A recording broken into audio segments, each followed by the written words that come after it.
Air pollution is an issue that impacts on us all, both directly and indirectly. Directly because the quality of the air we breathe is linked to our health and our well-being. Indirectly because we all help pay the NHS bill for the ill health caused by poor air quality. Some of you may recall the great smogs of the 1950s that resulted in thousands of premature deaths. These fogs were a product of huge quantities of coal being burned for both domestic and industrial use.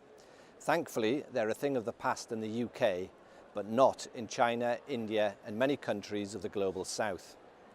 Nowadays, in the UK, much of our air pollution is the result of burning fossil fuels to generate power and heat, and to drive vehicles, especially cars and lorries.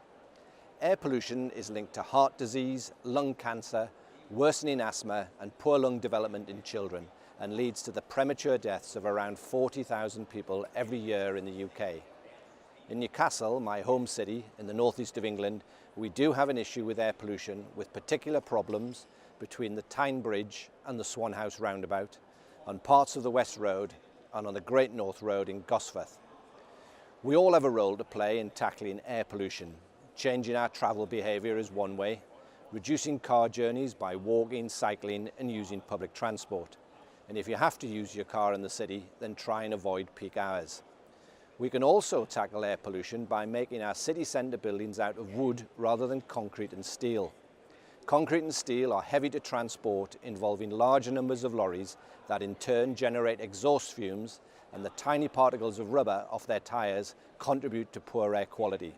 They also burn fossil fuels, exacerbating climate change.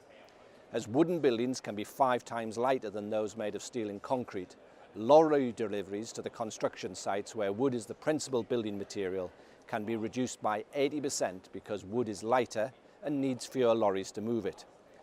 If we recognise we all have a contribution to make in tackling air pollution, both as individuals and organisations, then together we can improve our air quality, saving lives, cutting sickness costs and improving our environment.